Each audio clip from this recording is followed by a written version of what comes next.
She's got her monkey out everywhere. It's really kind of awkward. Hello.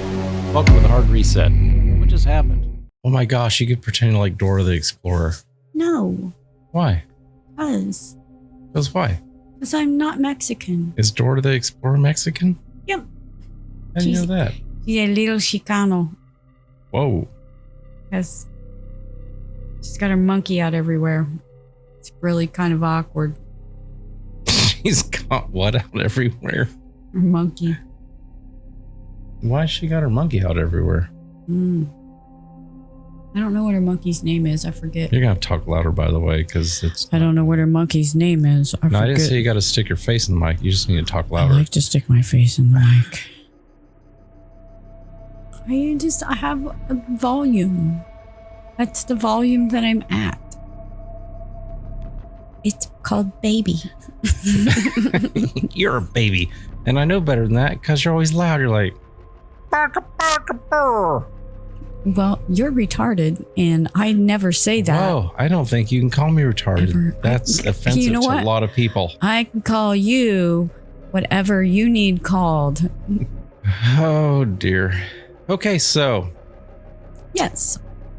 Your adventures for the day. Can you tell me about your adventures for the day? Absolutely. Specifically about Bailey and I, my daughter, had a day out.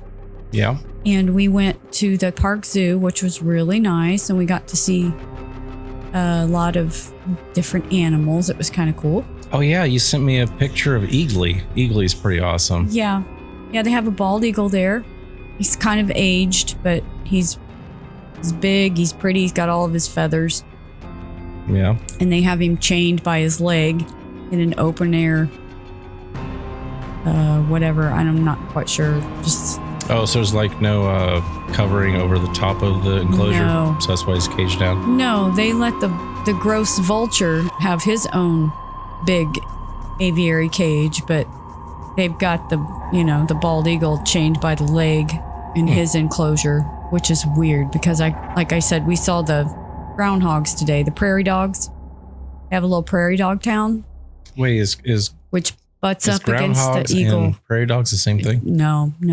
Because you just said. Well, I thought they're prairie dogs. They're small. Groundhogs are pretty big, but that enclosure backs up to the bald eagle enclosure, and I was kind of hoping that bald eagle would work itself free and swoop down and grab a couple of the prairie dogs, just because we were rooting for the bald eagle. He was pretty. He's a pretty bird.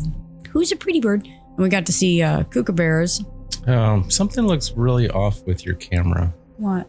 Looks like the frame rate's not right. What if I just move? No? Okay. What do you want to talk about? Talk about how you're a curmudgeon?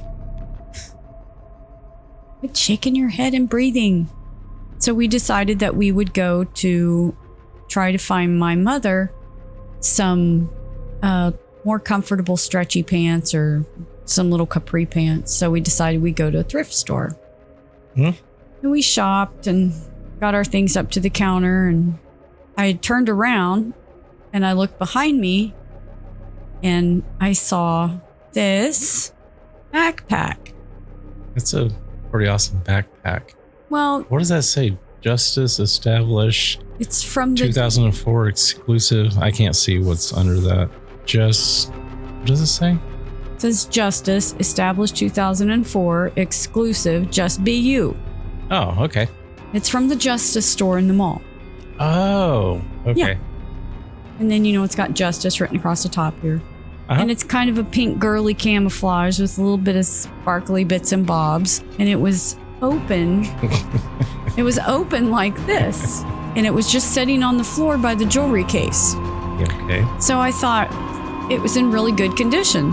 So I said, well, heck, that can't be very much. It's a thrift store. I opened it up and I was looking inside of it. And this man came up behind me who was dressed in black, had his hood pulled up, had a neck gaiter on all the way up. All you could see he was like this. All you could see was his eyes. Oh, like he had like a balaclava on or something, or I don't know what that is. Balaclava? He was fully masked. Like, you could tell he didn't want anybody to see his face. He did not look like he was a hygienically conscious person or a germ-aware person. So I don't know why he had on that neck gaiter. Mean? He wasn't doing it for health reasons. We'll just say that. Oh, okay. He was probably in his very early 20s. Very early. So maybe he was like a student or something? No. Oh. Nope. Did not look studious. Did not have, wasn't using the proper English. Oh, dear. Was very urban. He was very so urban. it's like he was from another country or something? Probably like sort of. Chinese or Japanese or... No. What country do you think he was from? He was from America. Oh, so... For sure. Oh, so maybe like kind of like where we live, like in the middle of nowhere. Maybe like more of like a... It was very urban. He was a very urban young man. Oh, like urban. He was very like urban. Chicago, New York type urban. So I'm looking at this backpack and he comes up behind me. Can we see the backpack again? Can you slide just over almost in front of your mic? It's a nice looking backpack. I do like it. It's camouflage. You could easily hide inside of that. It's got sparkly bits. Woo. Yeah. You know, Wii U. It's nice. So no, it is nice. This young man, he says, "Hey, that's mine." And I said, "Oh my goodness." I said, "I am so sorry." I said, "I thought that was for sale." So he picks it up and he starts out the door with it.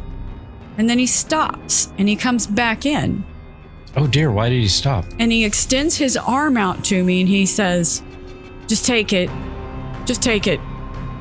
And that's cool. So he's going to give you his backpack? I got pretty nervous. And so did the cashier. Because he was giving you his backpack? We locked eyes and we were very nervous at that point. And then I said, "Well, I don't have any cash on me, so I can't give you anything for it." He says, "No, that's okay." He said, "Just take it." He says, "It's not my style anyway." So at that point, it did occur to me once I could see the flap was up because he had adjusted it and zipped it back closed. So at that point, I could see that it said Justice on it and that it was a very young girl's backpack. So then I said, I said, "Okay, thank you." We got into a little tussle of shoving this thing back and forth at each other because I didn't want to take it at that point. I mean, he was just giving it to you though, right? So, I mean, it's like a present or a gift. So I'm finally in possession of it. And he just blows out the door. I mean, he left like an afterthought. He was just poofed right into the thin air. And Bailey takes it and we're looking at it and she unzips it again. And then he comes back in the door and then he takes it from me and he opens the front pocket and he goes, "Oh, I just want to look and make sure I didn't leave anything in there." What do you think he may have left in there? Possibly. I mean, I don't know. Like his car keys or something. I don't know why he brought a very young pre-adolescent girl's backpack into a store. I mean, it's kind of like urban hip hop, camouflage. Got a name in here. Names are good. We'll leave the name out of it though. But yeah, absolutely. So it has a very young girl's name in it that was written by a young child, you could tell. And then it has a room number on it, like for school. Oh. So you can... So like classroom? Yes. So Bailey looks at me with the most worried look on her face and she says, "Oh my gosh, Mom, I hope she's all right." Oh dear. So at that point, we got even more nervous because I thought, oh my gosh, there's either been a kidnapping. That's probably too soon. This is either involved in an abduction, a bank robbery, a murder, something. How do you end up in these situations? I don't know. It's a very suspicious situation, but I was extremely nervous after that. Yeah, somebody should be. It's in very good